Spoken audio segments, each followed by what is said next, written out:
My brother Brad and I, we are approximately 3 years apart. When we were younger, we were the typical brother and sister. Pretty much hated each other, would always nag on each other. I always would get him in trouble just because I could, and I was the young one, and my parents always believed me over him. As we got older, we became a little closer, and things were more relevant with each other and things like that. But when he was 17, he got in some serious trouble with the law, and it basically turned my whole entire world upside down. I remember the day actually very, very clearly.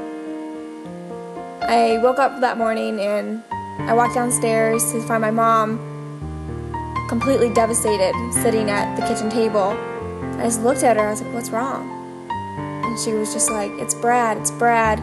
He never came home last night, he never came home." And she said, I've called all the hospitals, I can't find him, and he's not answering his phone, he won't answer. So immediately I went and I called him, because he always would answer his phone for me, and it went straight to voicemail.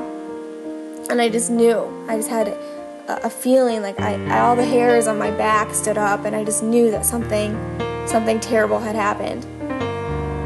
Later on, we got a phone call from the Macomb County Jail saying that he had been arrested. Basically, long story short, he was involved in a drug bust. Not the one that he was necessarily part of, but he was the driver. So he ended up getting sentenced 2 years in prison, and those were probably the longest 2 years of my life. And unfortunately, I was a sophomore in high school when this all happened, and the two most, probably like the best years of my life that were supposed to be happening were changed because of what happened to my brother and how it affected my family so greatly. Ever since, though, my brother, he's gotten out and his life has straightened up, and he now has his own daughter, and our relationship is even better than it was before.